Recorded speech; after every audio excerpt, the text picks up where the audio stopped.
All right, so first I want to talk about monatomic ions because it's really easy to memorize the monatomic ions. So I'm going to do a little drawing because our goal is to just be able to use a periodic table and be able to figure out most of those charges for all our ions. So the first thing I want to add in there is our staircase. So right here on the periodic table is the staircase. So to the left of that staircase is my metals. So everything on this side is a metal. Everything on this side is a nonmetal. So you want to take that into account because metals like to lose electrons while nonmetals like to gain. So it'll be really important to determine if they're negative or positive by just on their location. So on this side, I have metals. Metals like to lose their electrons, so they become positive. Nonmetals like to gain electrons, so they like to become more negative. So there's a trend or a little pattern here to help us memorize those ions. So in the first column in my alkali metal family, which is right here, let's make that pen a little smaller.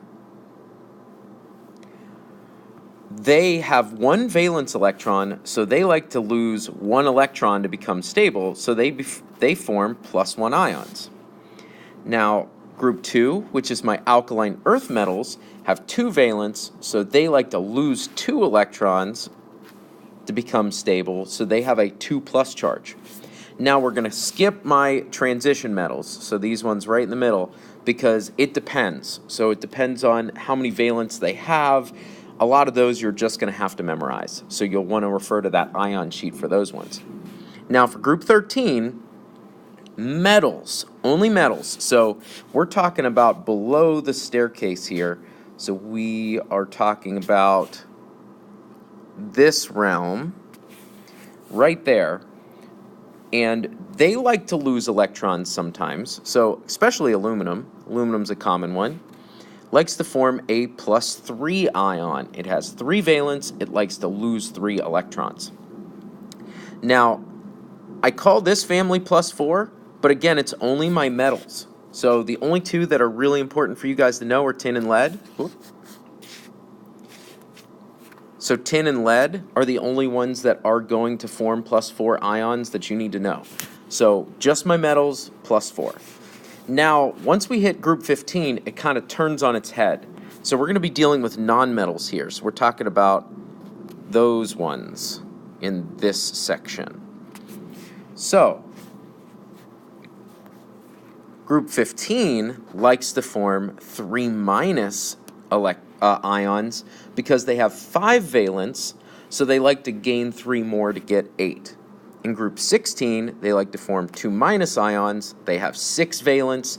They like to gain 2 more to become stable. And then our halogens finally like to form -1 ions, group 17. They have 7 valence. They like to gain 1 to become stable. Now my last column is noble gases, and I'm going to highlight them in yellow. They don't like to lose or gain electrons, so they don't form ions, so I like to call them 0. So really quick, easy way to determine an ion is +1, +2, +3, +4. So I'm counting up, and then once I hit 4, I start counting down. -3, -2, -1, and don't forget to make this a 0 if you count backwards. So if I go backwards, it'd be 0, -1, -2, -3, +4, +3, +2, +1. So you count up and then count down. So that should help you guys out with the monatomic ions. So on the next slide, I'm going to try to show you what to do with polyatomic ions. Okay, so a lot of your memorizing is going to come from these polyatomic anions. So there is a pattern on the periodic table that can help you out. So again, the first thing I want to put in is that staircase so that we can use that as a reference. And it's the anions. So many of my polyatomics are anions that we're going to want to deal with here. So it's my polyatomic anions. So let's zoom in to that part of the periodic table, because that's where most of those polyatomic anions are going to reside. If they don't fit in this spot, then you are just going to have to memorize them on your own. So you're going to have to make a flashcard and memorize them. So I like to call this method the stealth bomber method, and this is going to help me get most of those ions. So I'm just going to connect right there for you, and I call that region of my periodic table the stealth bomber region. So you might have read in the notes that my base ions end in 8. So this is a method to memorizing all those base ions. So I have another section of my stealth bomber right here. So if you wanted to take a ride on the stealth bomber, you have to pay oxygen to ride the stealth bomber. So depending on where you sit, it's how much oxygen you have to pay to ride the stealth bomber. So if you want to ride in the cockpit, it's more expensive than just holding onto the wing. So if you're on the outside, that's this section. So let's highlight that in blue. So right here, if I'm in this section, I'm in the wing. So it doesn't cost quite as much to sit on the wing. So to sit on the wing, it costs you 3 oxygen. Now that entire section. So that whole thing costs 3 oxygen to sit there. Now, if you want to pay a little bit more to actually have a seat, let's highlight that in green, and sit in the cockpit, which is here in the center, it's a little bit more expensive. So if I want to sit in the cockpit, it costs 4 oxygen to sit in there. So I'd have O4.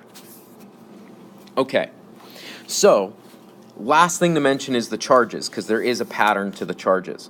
So if I'm in this family, I'm going to remember the charge 3 minus. The next column, 2 minus. The next column, 1 minus. Now that 1 minus only goes to nitrogen. The rest of them, so phosphorus and arsenic, are 3 minus. So arsenic and phosphorus have a 3 minus charge. Now that oxygen column is -2, and then the fluorine column is -1.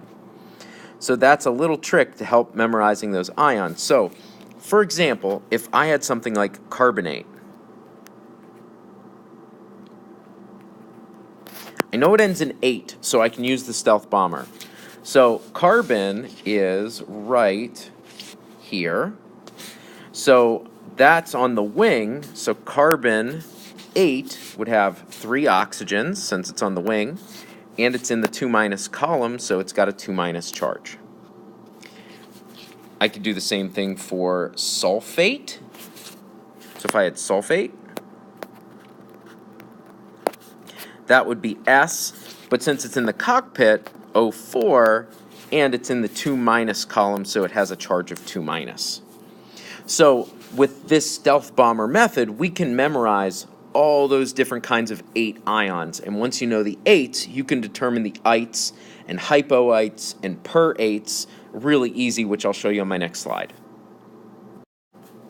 Okay, so now that we know the stealth bomber, and now that we can know how to name an 8 ion, I'm going to show you how to get an ite version of it. So I'd use my stealth bomber, I'd find out chlorate was ClO3 negative. Now, when it ends in ite, all that means is that there's 1 less oxygen, so that would be ClO2 negative, and that's it. So once you know chlorate, you know chlorite. Now, there are some other versions, so you could have hypochlorite. And all hypo means is that there's even less oxygens. So there's 2 less. And we'll put 1 less for that. So hypochlorite would be ClO negative. It would have 2 less oxygens than the base. Now, I also could have more, and that's where perchlorate comes in. So perchlorate, per means 1 more oxygen. So my base was ClO3, so perchlorate would be ClO4 negative. So by adding prefixes, all we're doing is changing the number of oxygens. So if I change my prefix from ate to ite, I have one less. If I change it to hypoite, I have two. And if I have perchlorate, I have one more oxygen. So let's do one more example just so that you guys feel okay with the idea. So let's say I gave you guys sulfite. So we use the stealth bomber. We know sulfate with an ATE ending is SO4 because it's in the cockpit. So sulfite has one less oxygen, so it would be SO3, 2 negative. And that's it. So hopefully a couple of these tips help you guys memorize those ions. If you like the tips, great. If not, you're just going to want to make flashcards for all the different ions and memorize them. But here's some tips to kind of help eliminate some of that memorizing. Because remember, our main goal is just to be able to look at a periodic table and be able to determine the ion based on its position, where it's at on the periodic table, or have it memorized.